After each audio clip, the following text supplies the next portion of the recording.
今天我再来给你讲一集关于文艺复兴时期的建筑的知识。关于文艺复兴的建筑呢，我们之前只讲过一集，就是由布鲁内莱斯基设计的圣母百花大教堂的穹顶。虽然这个穹顶很重要，成就也非常辉煌，但是呢，它只是奠定了文艺复兴风格教堂屋顶的风格。我们一定要知道，就是说在文艺复兴时期经济已经飞速发展了，城市的规模越来越大，再也不是像中世纪那样整个城市只有一个教堂是石头建筑，其他都是农村，然后平民都住在草房子的这个年代已经过去了。所以说对于世俗建筑的需求是极其庞大的，再加上像美第奇家族这样的大家族大财团的诞生，对于建筑简单的来说呢，就是盖楼的需求就不是一个教堂就能解决问题的。哪怕不说这些大财团，政府职能部门也需要大量的建筑物。而且呢，我们之前也说到，在意大利哥特建筑是不太受待见的。在文艺复兴的这个核心地带佛罗伦萨、罗马这儿，你也不能简单的去照搬法国人发明的这种哥特建筑的风格，这是被意大利人认为是非常野蛮的一种风格。那么这个时候呢，代表着佛罗伦萨、罗马的为核心的这种文艺复兴风格的世俗建筑呢，就开始诞生了。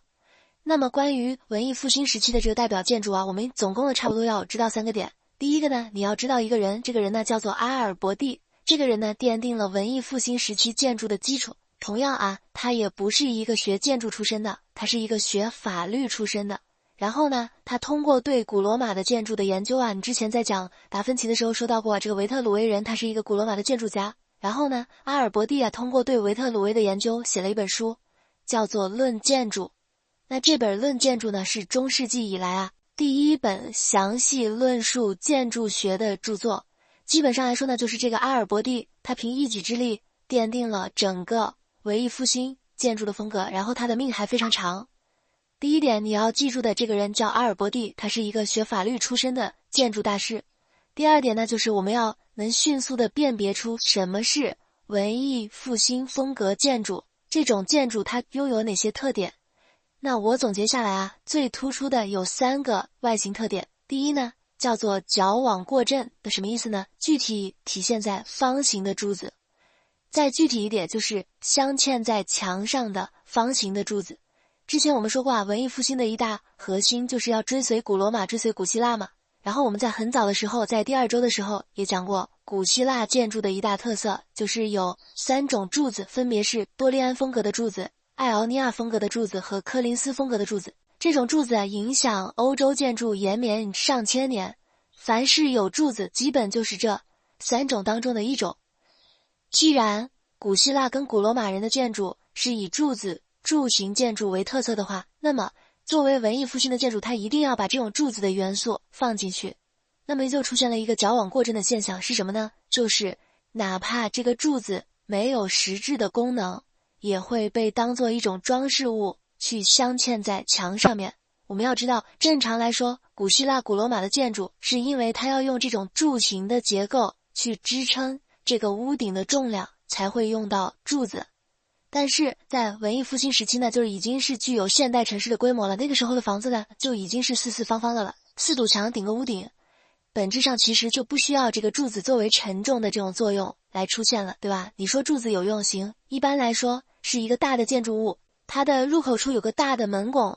门拱底下3面的墙都是镂空的，所以你为了承重你要放很多柱子，这个是合理的。但是文艺复兴时候的建筑为了表达对古希腊跟古罗马的崇尚，哪怕不要柱子，我也要安一些装饰性的柱子塞在这个墙上。然后由于墙已经是平面的，你放圆柱子技术上还太难，所以文艺复兴时期专门发明出来了一种方形的柱子。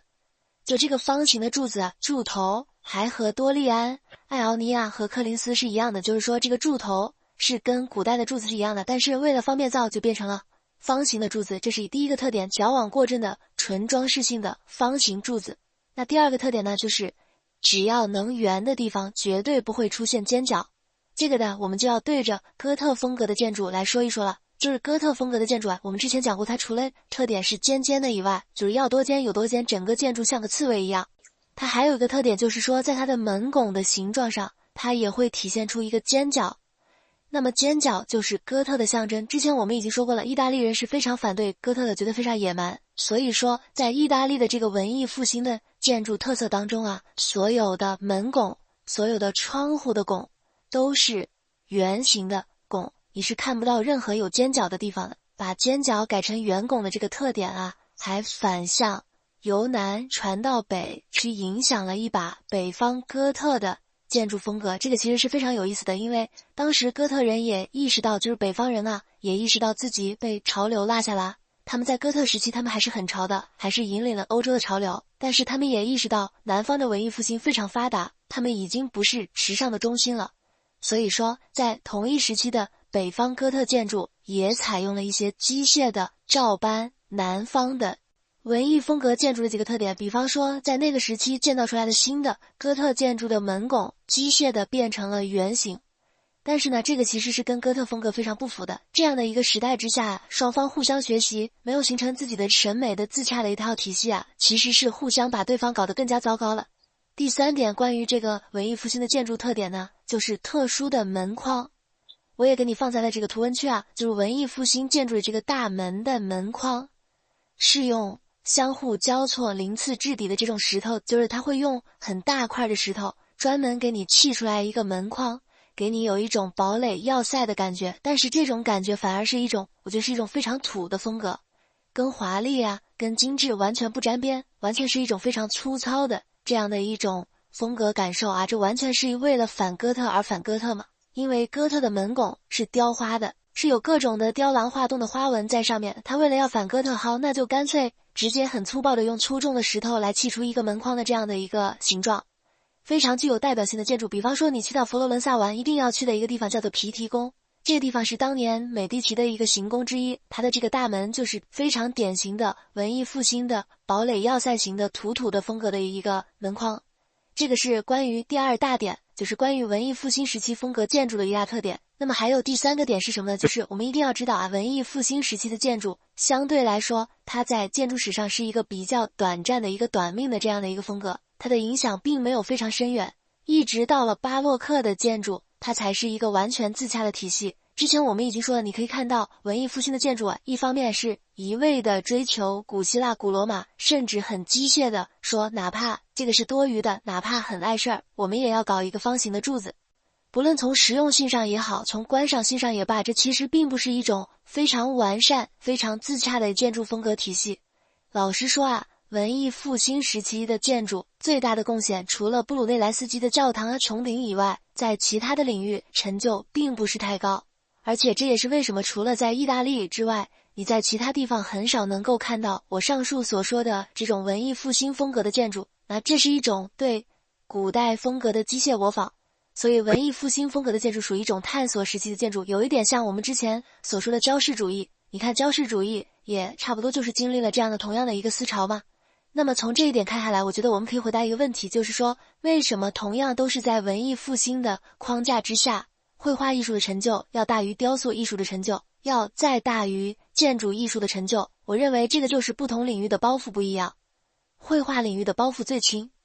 因为我们之前已经说了，古希腊、古罗马几乎没有留下什么可供参考的艺术作品，所以呢，他们被迫要自主创业，他们在精神上的枷锁上要更加的弱一些，所以他们能够做出属于自己艺术风格的这样的巨大的创新。雕塑要差一些，因为雕塑还是有非常多出土的古希腊的雕像。之前我们也说了，其实古希腊这个雕塑它是有颜色的，但是由于出土了之后这个颜色褪色了，所以是没有颜色，导致整个文艺复兴的雕塑也是白色的。